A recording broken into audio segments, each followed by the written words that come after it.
Hi. Tell you, Robert, I could do this forever. Oh, what's that, love? Shop in New York City. Just give me an open charge account and set me loose. It's my idea of heaven. Well, I'm glad you're enjoying it. What's wrong? Oh, nothing. You look a million miles away. Well, I'm just thinking, really. About Dr. Campbell? Indirectly. Oh, I don't understand. I'm curious about something. Was Grant Putnam in Port Charles the night Campbell disappeared? I don't know. Why? I'm just wondering whether he may not have been in New York City. Whoever went after Campbell knows Port Charles and me. Apparently. But what's the connection?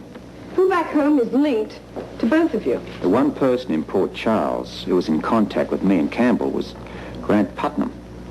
You really think he's a suspect? It's a possibility. But an unlikely one.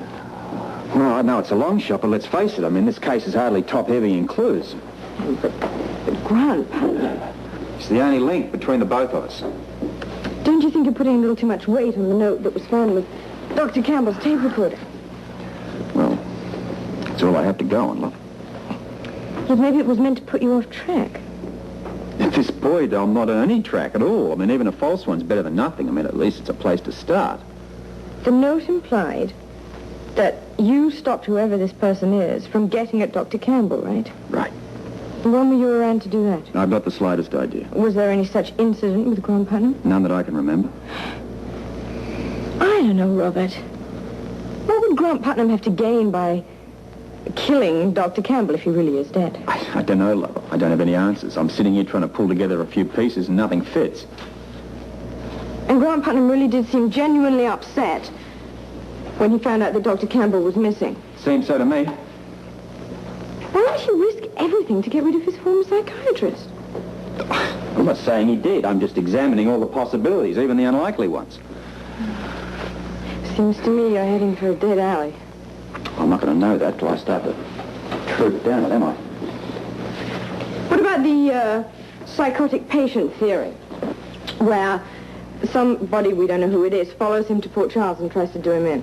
Yeah, well, the one patient we had didn't kind of pan out, so that remains just a theory. What we're left with is a rather shaky relationship between Putnam and yours truly.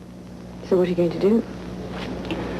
I'm going to find out if Grant Putnam was in Port Charles the night that Campbell went to New York City. I guess it wouldn't hurt to question him again. I intend to.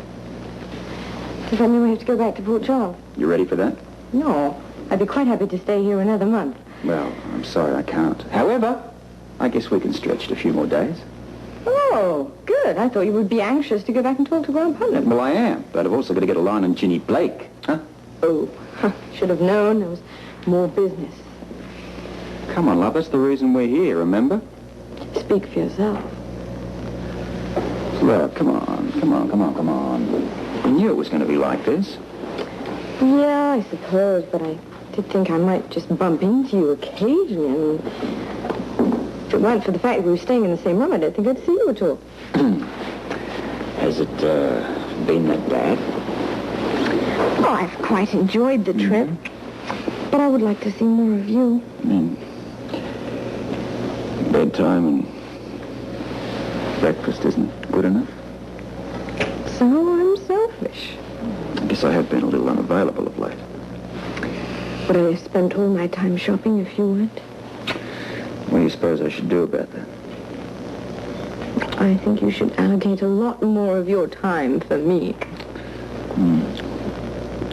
How does tonight sound? What? Get yourself all dressed up and find out. So what should I look forward to? Well, let's do the town. I think an early dinner, then theater. How does that sound? That sounds fantastic. Good. Then that's the game plan. You get dressed, and while you're doing that, I shall check out one Ginny Blake. How? Well, I know where she lives. I'll just go around there and see what turns up. Oh, well, who turns up? That too. When will you be back? In plenty of time to get dressed for dinner. How do you know she hasn't moved away? Well, I don't. Well, if she has, you could always speak to the manager, especially if he lives there. You know, he might be able to give you a few leads or something. Good idea. Oh, be very careful you don't give yourself away, okay? You know, pose as a friend. Don't go in as the police. I'll never talk to you. I remember that. Maybe I should go with you. You just can't get enough of the old detective work, can you, eh? I wouldn't know. You can never give me the chance See you to find later. out. Oh, Sherlock, Holly, look, I really have to go. without your gloves? No, I guess not. Some detective you'd make, you don't even know it's snowing out. Hi. Well, guess I'm a little late, huh?